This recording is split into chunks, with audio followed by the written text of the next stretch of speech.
YZ, what can I do to stay ahead of 97% of the people in this new AI world? Create your own GPTs that will help you save dozens of hours a month. Thank you, YZ. This sounds like a plan. In this video, we'll follow YZ's advice and try to create our own GPT. Don't worry, in this video, you won't require development, programming, or any other technical skills. We'll keep it simple, but we'll create GPTs that will be extremely useful in your day-to-day life. And first off, for those of you who don't know what GPTs are, they're basically special purpose versions of ChatGPT that you can easily set up yourself, or you can choose from GPT store where there are thousands of different GPTs with different functions. In this video, we'll create 3 different GPTs which will help you in various aspects of your work and make you overall more competitive on the job market. We'll create your personal text corrector, data analyst, and also an Illustrator. The objective of this video is to show you how easy it is to create a GPT, and by the end of this video you can have 3 of your own GPTs ready and also knowledge how to create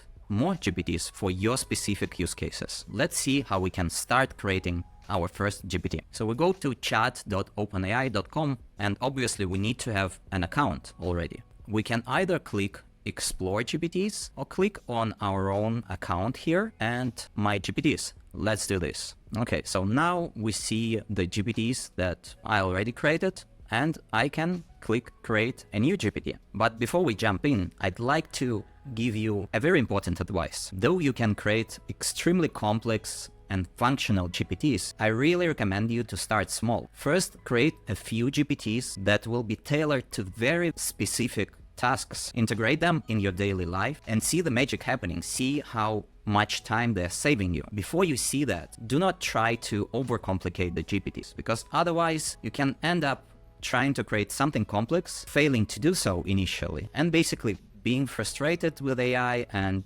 thinking, oh, this is just hype that won't help you, and eventually losing the competition to those who actually managed to have GPTs and other AI technologies work for them. And in this video, we'll be creating very, very simple GPTs for very specific tasks. Okay, so now we are in the configure screen, the main screen where you create a new GPT. So there are a few fields that we need to fill out. First, we can upload a photo or use DALL-E to create a thumbnail for our GPT. Let's use DALL-E. Then we need to give it a name. Let's call it text corrector. A description, this is really not required unless you plan to make your GPT public so that other people use it. So in this video, we're creating GPTs for our own use, so we'll skip the description for now. Instructions is basically the core of your GPT, your instructions to the AI. What's its role, what's its functions, and how it should behave. Conversation starters, not that important if you are creating a GPT for yourself, but this may be useful if you plan to publish this GPT to the GPT store. Next, you can upload your knowledge base, some files that will contain some articles or some other type of knowledge. In this video, we are not going to touch it, but if you feel that may be useful for a specific use case you have, please comment under this video and I'll create a video specifically on this functionality of GPTs. Next, we have a few additional tools that our GPT can use. Web browsing, we won't be using it for this GPT specifically. DALL-E image generation, again, for this specific GPT, we won't be using it, but we'll be using it for one of our next GPTs in this video. Code interpreter, again, for the text corrector, we don't need it, but we'll be using it for our next GPT. Now we need to provide instructions to GPT, how it should behave. I'll just copy and paste the prompt I already created before. So here is our instructions, or prompt, how we call it, and I'll explain it line by line in just a second. But first off, I'd like to explain why this text corrector GPT is important. So while using ChatGPT, I found myself very frequently asking AI to correct the text for me, like marketing texts, documents, some website copy, or even forum or email messages. And when I need this, I need to make sure that AI only corrects the mistakes like stylistic, spelling, or some other types of mistakes, and doesn't affect the style of my text or the vocabulary. And that's what our GPT will be specialized in, just correcting the mistakes. What we have in our instructions, we're explaining the role of the AI. Here is Your role is to correct the texts the user gives you. Then we emphasize that you only correct mistakes. You don't change the style, vocabulary, and other text features. We also want AI to provide us the details of what and why was changed, so we indicate this in our instructions. You provide details on what you've changed and provide the fully updated text in Markdown format. So Markdown format is the format that is convenient for me specifically, but you can change this part of the instruction to any other format. I'll be sharing this and all other instruction prompts that I will be mentioning in this video in my GitHub account, to which I'll give the link in the description to this video. So once we are done with filling out all of the fields we need to fill to create a GPT, then we can test it in action. So here's how we do it. On the right side of the screen, we basically have that testing area. I'll paste a text that I want my text corrector to correct, and let's see what results we'll get. Okay, and here's what we get from ChatGPT. Your text is mostly clear, but there is a slight redundancy in the phrase yalla yalla yalla. Basically, then we have the corrected version of the text, and we have the description of what has been changed. So now we just need to save. I'll save it just for me, confirm, and now we basically go back to our ChatGPT interface, and here in the list of GPTs we'll have our text corrector, and I can basically paste just for the testing purposes the same text and see the magic happening. And that's pretty much it. We created our very first own GPT, our personal text corrector. And if you are dealing with texts, which most people do in some way, then this will save you a lot of time. So every text before posting or sending it somewhere, you can just send to this GPT and get a corrected version in seconds, and be sure that what you're posting or sending is perfect. That was easy, right? Next GPT we'll create will be our personal data analyst. For this, we again go to Explore GPTs, Rate a GPT. So we are back to our configure mode. No need to explain everything again. We'll call it my own data analyst. And while creating our first GPT, we clicked on use DALL-E to create a thumbnail before there were any text in the fields. So we got a very generic image. This time we'll use the same functionality already after we named our GPT. So hopefully we'll get something more relevant. Let's see. So we already have our name. Now we ask DALL-E to create us an image. Okay, this seems a bit more relevant though. Still, we can play around with it, or actually you can play around with it while creating your GPT and find a better image, or otherwise you can upload your own image. Why are we even creating that data analyst? Very often as a marketer, content creator, or an entrepreneur, business owner, you rely on data analysts in your decisions, and sometimes this slows down your processes very significantly, because you need to set up a task to the data analyst, wait for the data analyst to make their analysis, provide your results. So this may take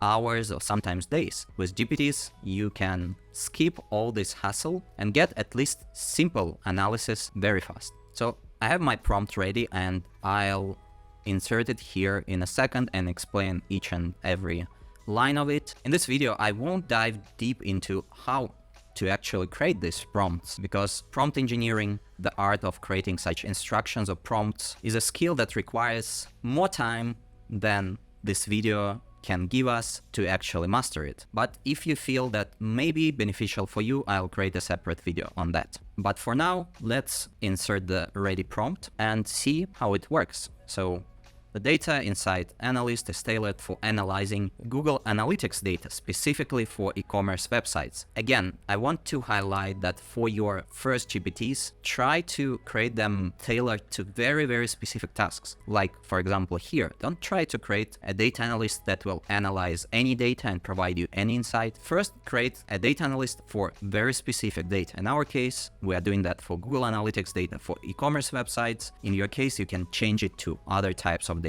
So next, its primary focus is on identifying which pages need optimization to enhance sales. The GPT is adept at interpreting traffic, conversion rates, user behavior, and other relevant metrics from Google Analytics to offer actionable insights. When faced with incomplete or unclear data, it will either seek additional details or make informed assumptions based on common e-commerce practices. So as you can see here, we are telling GPT that if the user, or us in this case, are not providing enough context or information to make analysis based on, it will first try to ask us additional questions to understand our problem better, and then it will make informed assumptions based on the common e-commerce practices. Just exactly what we need here. The GPT will maintain a professional and analytical tone throughout its interactions, ensuring the advice is practical and directly applicable to e-commerce context. It doesn't have a specific style of personalization, making it adaptable to a broad range of users with varying levels of expertise in Google Analytics and e-commerce. Next, what we need to do, we'll turn off web browsing here as we don't need it, turn off DALL-E for this specific GPT, but turn on Code Interpreter. That's the tool that will be actually doing the analysis of your data. And now we can do some testing. So I have a file with some data from Google Analytics. So let's upload it here and just ask initially some general question.